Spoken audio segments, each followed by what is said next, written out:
Muy bien. Bueno, hoy tenemos el video de Reyes, la historia que sigue.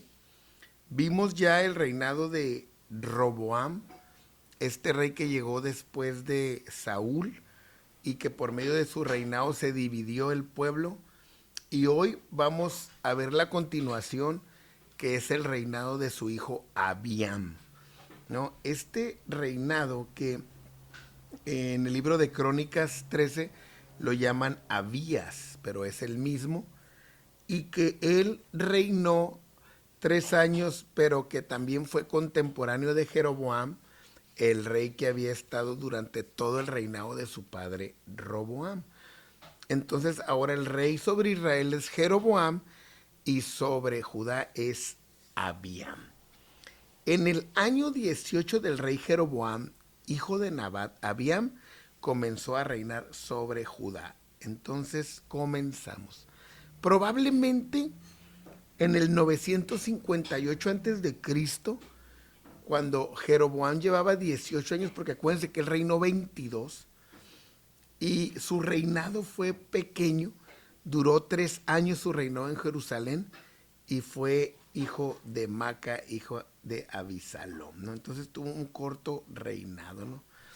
Y dice que anduvo en todos los pecados de su padre que había cometido antes de él, o sea, de Roboam, y no fue su corazón perfecto con Jehová su Dios, como el corazón de David su bisabuelo, porque el abuelo de él fue Salomón, ¿no? Entonces, ¿cuáles fueron los pecados de su padre? Pues la arrogancia, egolatría, exaltación.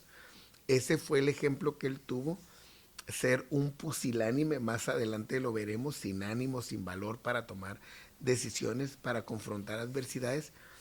Él estuvo enfrente del pueblo de Judá, imagínense el mal que le iba a hacer. Entonces hubo una religiosidad o algo solamente externo, pero no interno, no con un corazón perfecto, es decir, no era sincero, solo apariencia ante Dios. Entonces no había nada real, ¿no?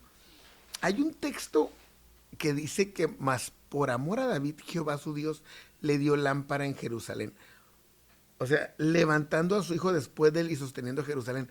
O sea, estaba en el reino por amor a David, no por él, ni por méritos, ni por su trabajo, ni por nada, sino por amor a David. Entonces sería triste que nosotros a veces nos conformamos que estamos por alguien o por algo, no por nuestros méritos o nuestro trabajo, cuando es la consecuencia de nuestro trabajo que nos debe llevar a impulsarnos en el ministerio, en el crecimiento.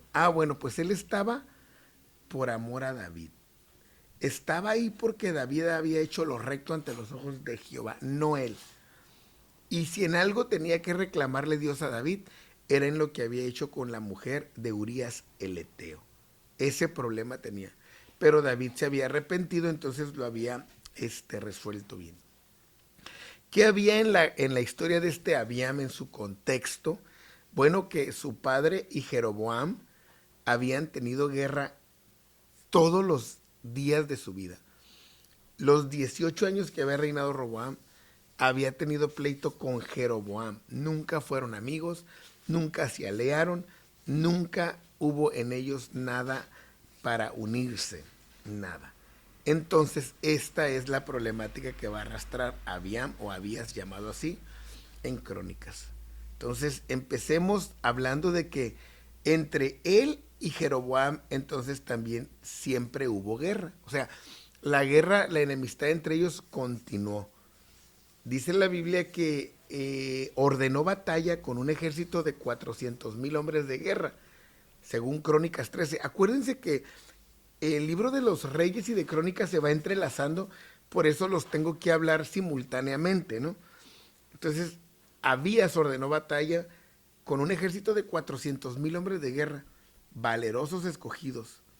Y Jeroboam ordenó batalla contra él con el doble, 800,000 hombres fuertes y valerosos. Es decir, estamos ante una guerra civil entre hermanos, entre el mismo pueblo, con diferente gobierno por las necesidades que se habían dado al dividirse. Ahora el enemigo ya no estaba afuera de sus fronteras, ahora ellos eran los enemigos. Y esto es muy común que pase en el pueblo de Dios, que la problemática sea interna, que a veces nos olvidamos del enemigo y solo nos enfrascamos en la problemática civil, o sea, propia del pueblo. Entonces se levantó Abías sobre el monte Semaraim, que está en los montes de Efraín, y dijo: oídme, Jeroboam y todo Israel. ¿No sabéis vosotros que Jehová Dios de Israel dio el reino a David sobre Israel para siempre, a él, a sus hijos bajo pacto de sal? Entonces lo que empieza a hacer este hombre después de que su papá reinó es levantarse y querer reclamar lo que para él consideraba que era parte del mismo reino. Y les dice: ¿ustedes ignoran que Dios hizo que el reino fuera de este pueblo? ¿Ustedes ignoran que es para siempre y que el pacto fue con David, un pacto irrompible, un pacto que no tiene fin? O sea, él está hablando de que este pacto para siempre lo hizo con David, que él era el heredero. Pero Jeroboam, hijo de Nabat, siervo de Salomón, hijo de David, se levantó y rebeló contra su señor. O sea, dice Abías: pero tú te aprovechaste de mi padre, tú te aprovechaste de Roboam desde que era siervo de Salomón. O sea, tú te rebelaste para ir en contra de ellos, o sea, como si él se hubiera sublevado, eso es lo que le dice él. Y se juntaron con él hombres vanos y perversos y pudieron más que Roboam. Dice que Jeroboam hizo una alianza para derrocar el gobierno de su padre, porque su padre, dice el verso 7, era joven y pusilánime y no se defendió de ellos. Cuando esto no es cierto. Jeroboam había ido a decirle que si los trataban mejor, ellos les iban a servir, ellos iban a estar trabajando con ellos, pero ellos no quisieron cuando su padre Roboam escuchó el consejo de los jóvenes en lugar de los ancianos. Entonces lo acusa de juntar gente contra su padre y de aprovecharse de que su padre era joven e inexperto, el cual además cuando le dice que era pusilánime, o sea, era un hombre sin carácter ni decisión. Entonces, ¿cuántas cosas se pierden por no tener esta personalidad? Y lo más triste es que el mismo hijo opina eso de su papá. Él lo conocía. Dice: mi papá era un hombre sin carácter, sin decisión, y por eso no se defendió de ustedes, y ustedes se aprovecharon, pero no era realmente así. Y ahora vosotros tratáis de resistir el reino de Jehová en mano de los hijos de David, porque son muchos, y tenéis con vosotros los becerros de oro que Jeroboam hizo por Dios. O sea, entonces los acusa de que por ser muchos se soltaron de la mano de David, que su fuerza estaba en la cantidad, que su poder estaba en ese grupo, en esa conspiración. Y además los acusa de idólatras, de abominables, porque ya habían adoptado un culto que no era el que Dios quería para ellos.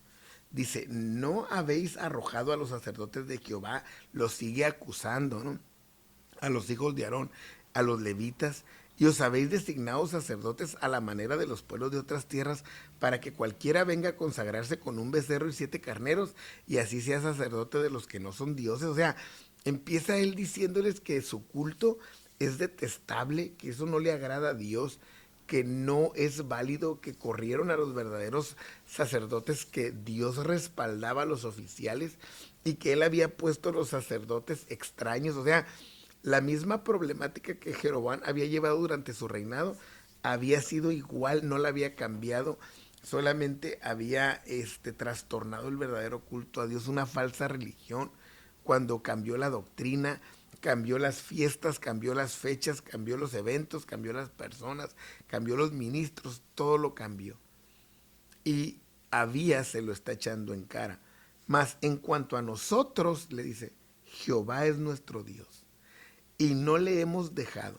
Y los sacerdotes que ministran delante de Jehová son los hijos de Aarón, y los que están en la obra son levitas. Entonces, Judá en cierta manera se había mantenido en el verdadero culto, seguían aferrados a la verdad, y los que seguían ministrando eran los hijos de Aarón como Dios lo había instituido, aunque había ya tintes de idolatría con lugares altos, imágenes de acera y todo eso que ellos tenían, que habían permitido, los cuales, dice, queman para Jehová los holocaustos cada mañana y cada tarde, y el incienso aromático como Dios lo había mandado desde Levíticos, y ponen los panes sobre la mesa limpia, y el candelero de oro con sus lámparas para que ardan cada tarde, como diciendo, y ustedes no tienen todo esto, porque nosotros guardamos las ordenanzas de Jehová nuestro Dios, mas vosotros las habéis dejado. O sea, tienen una adoración incorrecta, holocaustos incorrectos, incienso incorrecto, no tienen representación de las 12 tribus.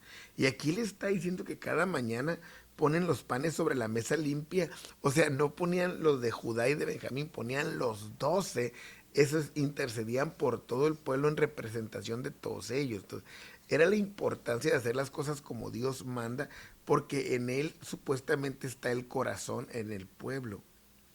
Y aquí Dios está con nosotros por jefe, cosa que no con ustedes. Y sus sacerdotes con las trompetas del júbilo para que suenen contra vosotros. Ya, estamos en pie de guerra, oh hijos de Israel. No peleéis contra Jehová, el Dios de vuestros padres, porque no van a prosperar. Les dice, Dios nos está ayudando, estamos honrándolo en todo, entonces no tiene caso que peleemos, o sea, que se rindieran. Eso es lo que le está diciendo, mejor ríndanse. Entonces, pero Jeroboam hizo tender una emboscada para venir a ellos por la espalda, y estando así delante de ellos, la emboscada estaba a espaldas de Judá. Entonces, mientras Abías le está hablando, o sea, recordemos que es el mismo pueblo el que está peleando unos con otros, y Jeroboam aprovecha porque son 800, o sea, son más, son el doble. Entonces dice, váyanse por allá porque los vamos a emboscar, ¿no? Entonces Judá eran minoría. Entonces los de Judá gritaron con fuerza. Y así que ellos alzaron el grito, Dios desbarató a Jeroboam y a todo Israel delante de Abías y de Judá. ¿Por qué? Porque Judá miró que estaban rodeados. Cuando vieron que estaban rodeados, no les quedó otra más que clamar a Dios, a ese Dios al que todavía se habían aferrado. ¿Qué hizo Dios? Desbarató ese ejército de Israel, los desbarató a todos. Y nos recuerda este grito cuando gritan con fuerza. ¿Cómo no acordarnos del grito cuando caen los muros de Jericó? Seguramente estaba en su mente cuando llegaba el arca y que ellos gritaban y los filisteos brincaban de miedo. Ellos gritaron con fuerza y Dios los ayudó contra Jeroboam. Qué terrible, vea, pelea entre hermanos. Y huyeron los hijos de Israel delante de Judá y Dios los entregó en sus manos. Muchas veces estas porciones no son tan conocidas, que hubo muchos pleitos entre ellos mismos.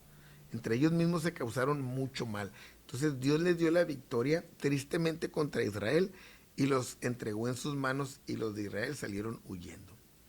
Y Abías y su gente hicieron en ellos una gran matanza de hermanos, y cayeron heridos de Israel 500,000 hombres escogidos de 800,000, imagínense. Así fueron humillados los hijos de Israel en aquel tiempo, y los hijos de Judá prevalecieron porque se apoyaban en Jehová, el Dios de sus padres. Además, acuérdense que Judá para ese tiempo ya de muchas tribus se estaban aliando a ellos porque no estaban de acuerdo con el gobierno de Jeroboam. Y siguió Abías a Jeroboam y le tomó algunas ciudades, a Betel con sus aldeas, a Gesana con sus aldeas y a Efraín con sus aldeas. Y nunca más tuvo Jeroboam poder en los días de Abías, y Jehová lo hirió y murió. Nunca más. Así fue el triste final de este rey Jeroboam, el cual no fue obediente a la palabra de Dios. En él no fue posible tener una casa firme. Pero Abías se hizo más poderoso. Tomó 14 mujeres y engendró 22 hijos y 16 hijas. Y los demás hechos de él, sus caminos y sus dichos están escritos en la historia de Iddo el profeta. Entonces hizo poderoso, su reinado fue fuerte y se hizo de mujeres. Y durmió Abías con sus padres y fue sepultado en la ciudad de David, y reinó en su lugar su hijo Asa, en cuyos días tuvo sosiego el país por 10 años. Entonces seguía este reinado de los de Judá. Una decadencia iba a prevalecer entre los dos pueblos. Judá también iba a ir de bajada en cierta forma, y los de Israel también estaban próximos a experimentar lo terrible del cautiverio. Entonces espero que estos videos de historia de la Biblia, de este libro de Reyes y de Crónicas, sean de bendición para ustedes y sigamos adelante en este comentario de la Biblia. Ánimo para todos.